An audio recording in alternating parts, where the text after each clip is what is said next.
Olá, o governo do estado reduz filas de espera com um programa de cirurgias eletivas. Até agora, mais de 73 mil procedimentos foram realizados. Meditação nas escolas. Prefeitura de Florianópolis insere atendimento especializado para a comunidade escolar. Um casamento uniu fantasia e realidade no Vale do Itajaí, com direito a duendes, fadas e muita imaginação. Na Esse Acontece de hoje, a gente mostra também as condições do tempo e muito mais ao vivo para toda Santa Catarina.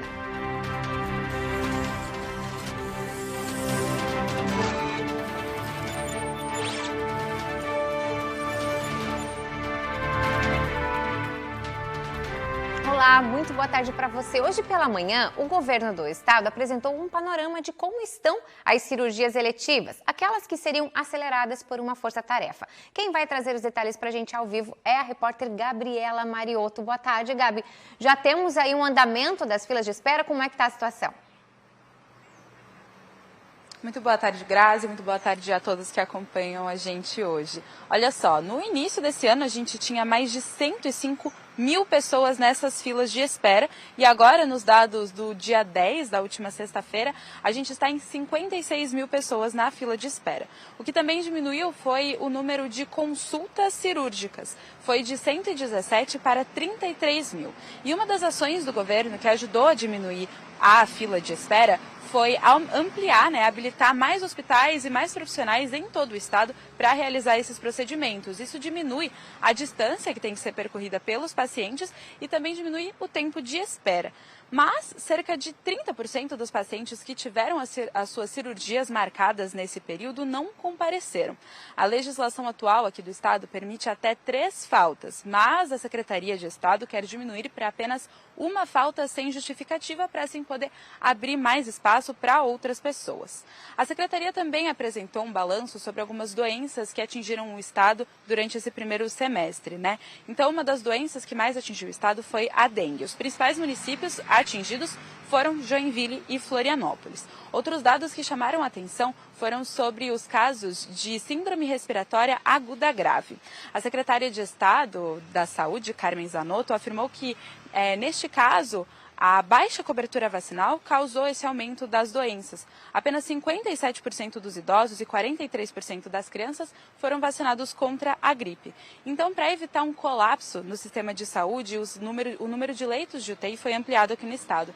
Ao todo, foram 117 novos leitos pediátricos, neonatais e adultos que foram abertos e mais 53 em implantação. Ao todo, são 170 novos leitos em todo o estado. Além disso, foi enviada uma proposta para o Ministério da Saúde para o cofinanciamento de novos leitos de UTI pediátricos e leitos clínicos aqui no estado.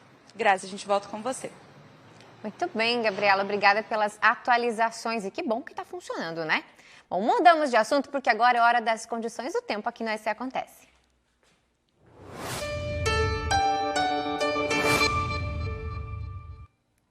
Olha, metade de agosto e o frio resolveu aparecer, dar as caras novamente. Olha, fim de semana foi gelado em todas as regiões e a segunda começou com geada na serra, que rendeu belas paisagens. Deixou as plantinhas congeladas, o gramado branquinho, foi difícil até para os animaizinhos pastar. Olha aí, tá tudo congelado, Mas nos fez lembrar que, olha, a gente ainda tá no inverno, viu? Então esse frio é normal para essa época do ano, sim.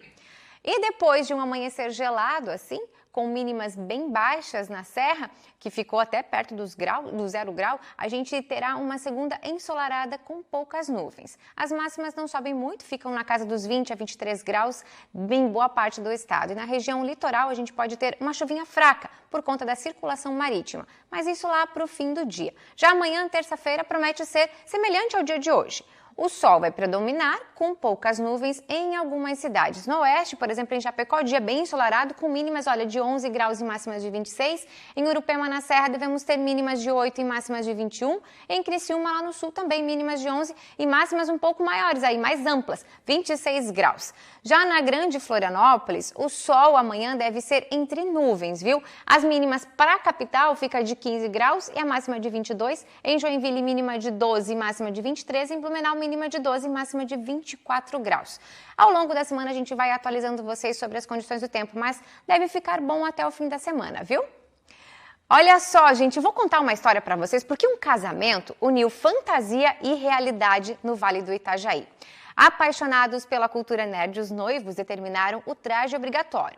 Duendes, fadas e muita imaginação. A cerimônia parece cena de filme, mas aconteceu de verdade. Quem vê essas imagens pode até imaginar que são cenas de um filme ou de uma série de fantasia. Mas, na verdade, a produção aconteceu em Presidente Getúlio há alguns meses. Teve fadas, elfos e tudo mais que a imaginação permitiu. O casamento celebrou a união entre a Emanuela e o Daniel. Quando duas pessoas que são muito nerdinhas e têm muitas coisas aí em comum se encontram, não tem como dar errado, né? Eu nunca imaginava que eu iria encontrar alguém assim e ainda mais tão próximo de mim. Com um gosto em comum pela fantasia, a temática medieval não foi uma surpresa para quem conhece o casal. O casamento encantado foi a realização de um sonho. Sonhei muito com o meu casamento e eu sempre, tanto é que eu falava, nossa, um dia eu vou casar, nem que seja casar comigo mesmo.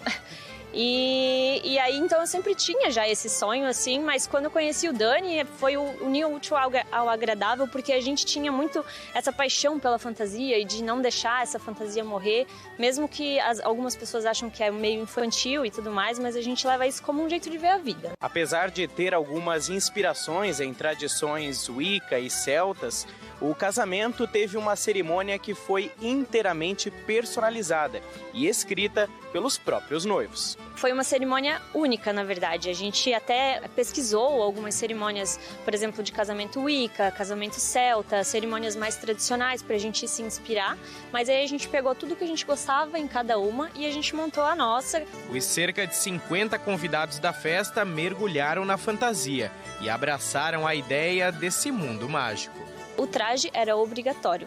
Então, justamente porque a nossa intenção era tanto ninguém se sentir excluído na festa, né? Então, se estava todo mundo fantasiado, ninguém ia ficar envergonhado de estar fantasiado. Então, foi muito essa a nossa intenção. O bonito das cidades, dos municípios, do mundo é ter diferença. Então, a pessoa tem que abraçar a sua diferença, tem que abraçar. Se o outro tá chamando de estranho, é estranho pra ele, pra mim não é, entendeu? E aí eu quis fazer um casamento, a gente quis fazer um casamento que fosse muito a nossa cara. É diferentão, só tem que ter coragem de fazer. Tu tem que vestir a camisa, abraçar os teus amores e ir. Então, foi muito especial.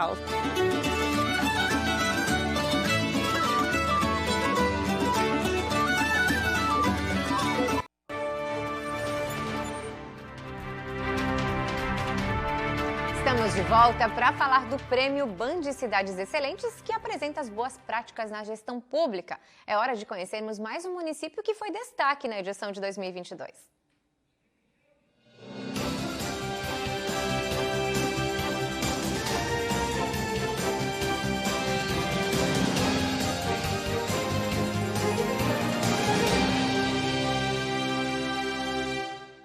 O Prêmio Band Cidades Excelentes, por meio do ranking do IGMA, o Índice de Gestão Municipal Áquila, se tornou a bússola da gestão municipal. A avaliação dos municípios é feita com base nos dados da plataforma desenvolvida pelo Instituto Áquila. Ao todo, 6 pilares são avaliados e a ferramenta de inteligência artificial consolida 67 indicadores. A partir de fontes públicas, faz a apuração das cidades excelentes em cada um dos pilares. Como, por exemplo, o desenvolvimento socioeconômico e ordem pública, pontos importantes na hora de definir uma cidade excelente. Esse é mais um pilar avaliado por meio de diversos critérios que somam na pontuação. E foi com essa pontuação que a cidade de Iomerê conquistou seu destaque como uma das cidades excelentes da edição de 2022 do prêmio.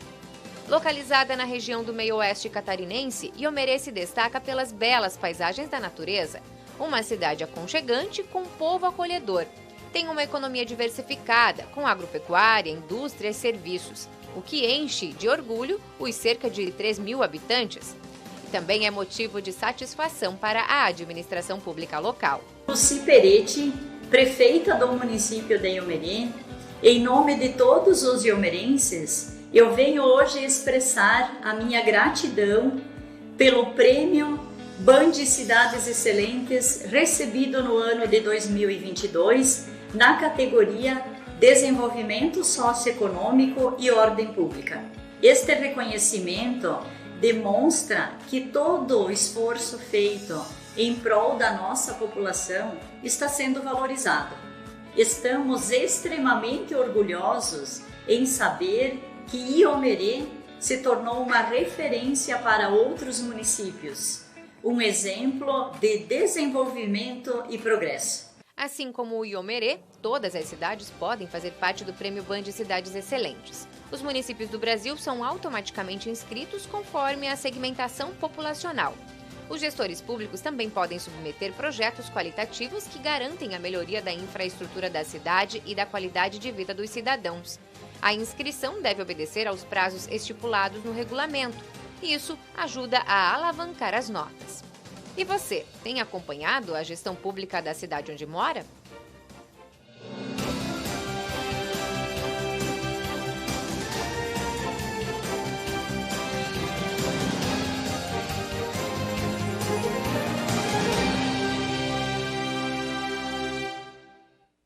Muito bem, agora vamos falar de educação, porque com as mudanças causadas pela pandemia, as crianças ficaram mais ansiosas, estressadas e em sala de aula isso se reforça. Para melhorar essa situação, a Rede Municipal de Educação de Florianópolis trouxe terapias alternativas, que inclui a meditação. Desde que as aulas presenciais retornaram após o período de isolamento social, a professora Carla percebeu mudanças no comportamento dos alunos. Esse projeto ele começou por causa também da pandemia, né, que eu senti assim que foi uma parada para todo mundo, né, as crianças e os professores também passaram por tantos processos de perda, de medo, né. Foi quando ela percebeu que o ambiente escolar também pode ensinar sobre as emoções.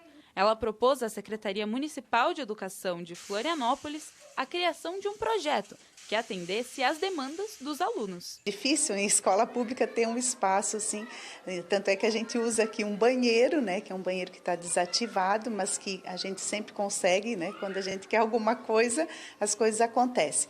E daí tem essa sala de escuta, onde eu trabalho, atendo individualmente alunos, professores, pais, com essa questão assim do esvaziar as emoções através da respiração. Há cerca de um ano o trabalho foi para frente. A professora começou a fazer atendimentos coletivos em sala de aula e individuais em um espaço dedicado a isso. Então os próprios alunos começaram a procurar a ajuda. Nos momentos que eu estou mais ansiosa, principalmente em momentos de prova, trabalho ou quando a turma está muito agitada. Eu acho que são esses os momentos que eu mais preciso dela.